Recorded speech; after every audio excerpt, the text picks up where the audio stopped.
أعوذ بالله من الشيطان الرجيم بسم الله الرحمن الرحيم اللهم صل على سيدنا محمد وعلى آله وصحبه وسلم تسليما kabel fo kabel barkada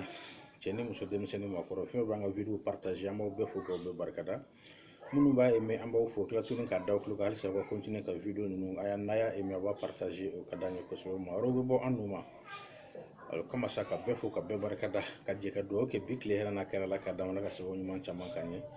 ala ka jidi kanye ala ka jamana intanye ala ka bobulula ala ka ambe kunadia ala ko kanya ka ala ko so to muhammadu nasudi ko ma soli ala rasuli amna boka video kunguru nike awe bi ninye karo ka fo fendo ka reseti kunguru di awma fendo bi fere anga suku konna la ma chama bado me ma chama tado to o kama ko clou de giron flou to o kama ko clou de giron flou do kama ngoma bona ngo benefunti wala benefunti muso bado ka chaya parce que muso ba ke de gawlo ba ke fen chamana et puis si do donc faria bala. Mais c'est très important, c'est très intéressant. Benefunti, clou de girofle, c'est très intéressant pour la santé. Et furanya ma barido. Même na kuma kan fenda madola bi krengrena banado be no weg mo segen bi no e karo ka fo nyindi min to we nyindi me mo mununa. Ni nyindi me mine ka tay ba fa ko bana rete jego ni nyindi me rete. Donc nyindi min to olu bi se ka soulager tuko olu bi se ka lafiya tuko na mina fendo fo nyana benefunti kan memba ke sababu e karo ka fo au bela jele bi se ka lafiya nyindi min to bi se ka lafiya. Wala ni benefunti de fleur ni tara suku ko ni ko benefunti su kono muso ba do ba jirela voilà benefunti ale de ne amambo voilà surtout fene me fla kuna ni yere de anafa mayoro voilà kalaba la mais ne to benefunti wala tara su kono ni ko benefunti dron ba jirela avec frali alimentation na avec frali alimentation na aka fare abala donc bi benefunti mo ko ko nyindi min bulula benefunti be nakadi baki daron ka nyimi côté min te ki de ba nyimi ni oye donc ka jito ida kono ka wati kunguru ni ke abi nyini min soulager ba bi dimi da carrément bo do fene be no ruba mugubo ka mugubo ni asusu ka mugubo ni wodi be nyina to ni nyindi min gulla doron iba ta do be abla ni wo kono la dimi kono mbala wati ni kunguru ni mais no wati ni kunguru ni temna do ba e ka fo nyindi min to bi lafia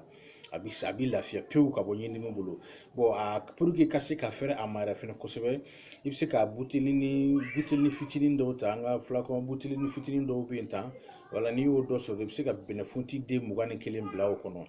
ni benefunti de mugane kelen blawo kono be ji sanu man ka o minéral wala o de source bo ke akan ka black pendant 3 jours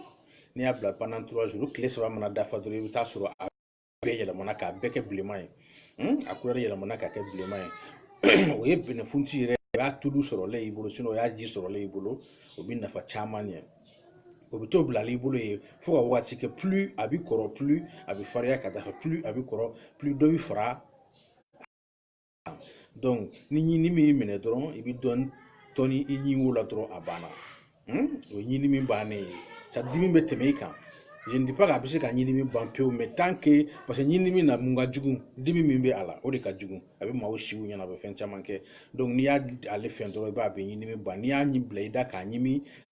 chama binna benefunti binna fa chama nye adamaden ya tableau la donc amino na fa do fo o nyana so madaina voilà benefunti mo ko mun be no ko sinsambo lu la woro mo ko do bo lu dalen rebisa choufe ka sabu ke ko fiye tikera wala voilà fiye be bole ka tige mo ko mun dalen na choufe yani kida ibe benefunti de flata ba bleda kono dron iba nyimi ni ya nyimi dron iba ji kunu be nyagala we bida ale be muneke adama de farisira munu be ni jili siro ni fiye sira wudo no fefe grenendo abo be daele benefunti boke no grenendo abo daele donc ni ye ale den fla nyimi dron ki da choufe dron mi ni na kili frike oti soro choufe ko koni sika fuite o la ka fo ko ni na kili de frikira ko fo kata sini bolima abada oti soro ka fla nyimi choufe fene ki da adama de fasa munu be farikolo la abedo abo de be fortifié abi do foro fanga ka parce que ale re che ya fura do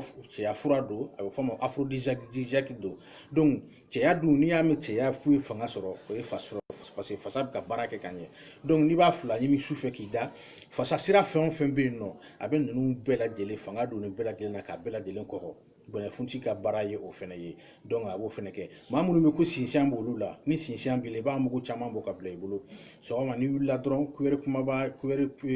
ya cafe nyekele iba ke jikala mana bolin kele jikala mana dron kasigi dron ni soni gradori ba ibe ami beti ka baraw la shiwo fene bse ka keti sinsian abo bampeu ani yiri fero optional be no rubse ka yelema franyo ka conserver ka bla donc ka di sinsian bagatoma tant que abo ka sinsian tamine abada ay sinsian timine abada parce que sinsian ye mun ye ninakili de be freke donc ninakili be freke ni sira munu ye fiɲɛ be bɔ ni sira munu ye bɛnɛ funti be nin bɛɛ de dayɛlɛ n'a ye ninnu dalen dɔrɔn i k'a dɔn k'a fɔ a tigila mɔgɔ a bɛ lafiya o la bɛnɛ funti kelen a bɛ baara wɛrɛw fɛnɛ kɛ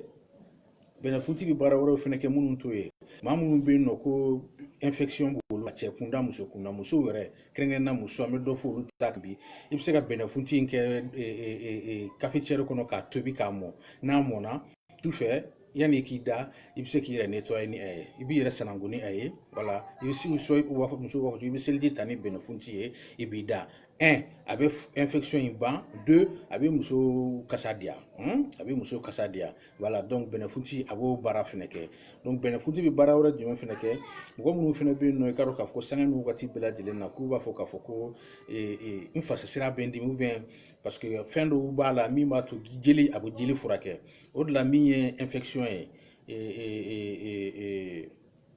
jogorɔla bana ninnu k'a fɔ ko jeli bɛ yen n'o fɛn ninnu k'i to bɛnɛ funti k'a b'o jeli bɛɛ kɛnɛya a b'o jeli bɛɛ datugu donc bɛnɛ funti bɛ o baara fɛnɛ kɛ donc bɛnɛ funti ka baara ti fɔ ka ban nin ye ale de ye komi n y'a fɔ n na cogo min na tubabuw k'a ma ko clou de girofle anw fɛ yan an b'a wele ko bɛnɛ funti n'i y'a jira n'i taara sugu la n'i ko bɛnɛ funti dɔrɔn sugulamɔgɔ bɛɛ b'a dɔn yiri de don yiri de don donc n'i ko bɛnɛ funti dɔrɔn sugulamɔgɔ bɛɛ b'a dɔn i bɛ se ka caman san k'a bila i bolo mɔgɔ minnu bɛ k'olu da kasa bɛ bɔ sanga na wagati bɛɛ mɔgɔ minnu bɛ k'u da kasa bɛ bɔ sanga na wagati bɛɛ donc i bɛ bɛnɛ funti in den 2 saba bila i da dɔrɔn k'a ɲimi dɔrɔn a banna i b'a ye da kasa bɛ tigɛ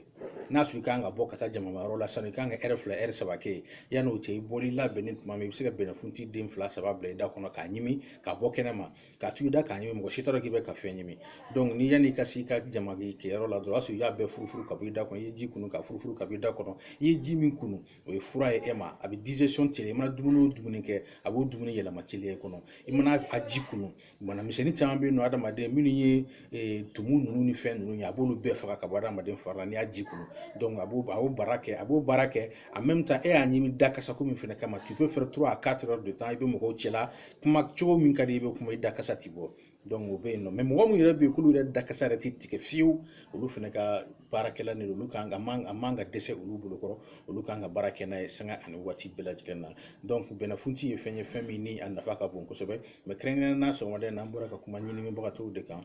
pour que u ka ɲinini bɛ se ka nɔgɔya cogo min na mais a bɛ bana caman furakɛ adamaden fari la min ni ɲindimi tɛ kelen ye n'i y'a mugu bɛ i bɛ se ka mugu kɛ ɲinwo la n'i y'a tulu bɔ komi n y'a fɔ cogo min na k'a kɛ verre a den 21 kɛ buteli kɔnɔ k'a sigi tile saba kɔnɔ i b'a ye couleur bɛ yɛlɛma a ji in o fanga bɛ k'o la donc i bɛ to k'a kɛ ɲin wɛrɛ bɛ se k'a k'i da kɔnɔ k'a kucukucu dɔrɔn k'a ji kunu ou bien k'a ji bɔn n'o diyar'i ye donc i b'a ye ɲindimi bɛ tɛmɛ i kan basi foyi tɛ a la sinon ɲindimi bɛ mɔgɔ bila siɲɛna la a bɛ mɔgɔ bila ko caman na ni min sera ka kɛ ala ka barika dɔ la ala ka kɛ bɛɛ lajɛlen nafala ye n'a y'a kɛ fɛnɛ a b'an wele a bɛ kibaruya d'a ma k'a fɔ an ye fɛn min kɛ a diyara an ɲɛna o b'a to baara bɛ nɔgɔya an bolo an bɛ téléphone numéro an bɛna sɛbɛn description na o kumana suffisante 100% don ka bɛɛ fo ka bɛɛ barikada halisa k'a jira aw la k'a fɔ ni mɔgɔ min mago b'an ka vidéo la an bɛ sur Facebook an bɛ sur YouTube voilà an bɛ Instagram kan bon donc